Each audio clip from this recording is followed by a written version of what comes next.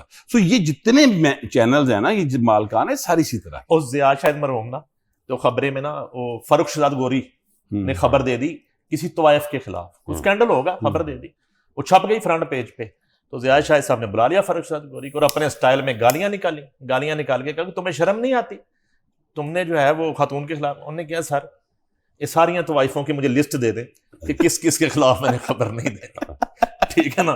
تو اب تو یہ ہے کہ چینلز میں ہمیں بتا دیا جاتا ہے اداروں میں کہ بھائی اے ہاؤسنگ سوسائٹی نے نہیں چھیڑنا, ایس بزنس نے نہیں چھیڑنا, ایس ایس ایچ او نے نہیں چھیڑنا.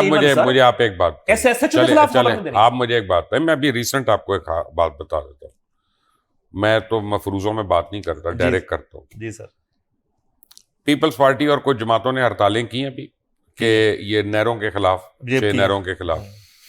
یہ کسی نے کسی چینل پہ نہیں بتایا, اور میں اعلان آپ کو کہہ رہا ہوں یہاں پہ کہ $1.5 بلین کا پاکستان کو نقصان ہوا ہے ان ہڑتالوں کا, ٹھیک ہے. کون اپنا مجرم ہے آپ مجھے بتائیے یار. آپ کے پاس اسمبلی, آپ کے پاس سینٹ ہے, آپ کے پاس پروونشل اسمبلی, آپ کے پاس 100 فورمز ہیں جن پہ آپ پروٹیسٹ کر سکتے ہیں, اینڈ اس پروٹیسٹ کو آپ ویزیبل کر سکتے ہیں. آپ سڑکیں بند کرتے ہیں, آپ گڈس کی ٹرانسپورٹیشن بند کرتے ہیں, $1.5 بلین کا اس ملک کا نقصان کر کے آپ اپنے آپ کو اس ملک کا خیر خواہ سمجھتے ہیں. کیا بات کر رہے ہیں یار, یہ کس چینل پہ ہم بتا سکتے ہیں؟ چلے مجھے بتائیں. حکومت کی یہ سپورٹ صرف نہیں ریڈ زون ہے سر, حکومت کی سپورٹ نہیں تھی نا ہڑتالوں. میری ایک بات سنیں, میں آپ کو ایک بات بتاؤں, حکومت کی سپورٹ ہو یا نہ ہو, لیکن حکومت میں اتنا کردار نہیں ہے کہ لوگوں کے سامنے ایکسپوز کر دے. بولے نا احسان اقبال, اب بولے نا اس کے اوپر آ کے عطا تارڑ, بولے نا اس پہ عظما بخاری, بولے نا اس پہ مریم اورنگزیب, کیونکہ کولیشن گورنمنٹ ہے, سب نے ایکا کیا ہوا ہے کہ اسی طرح حکومت چلانی ہے, ورنہ پھر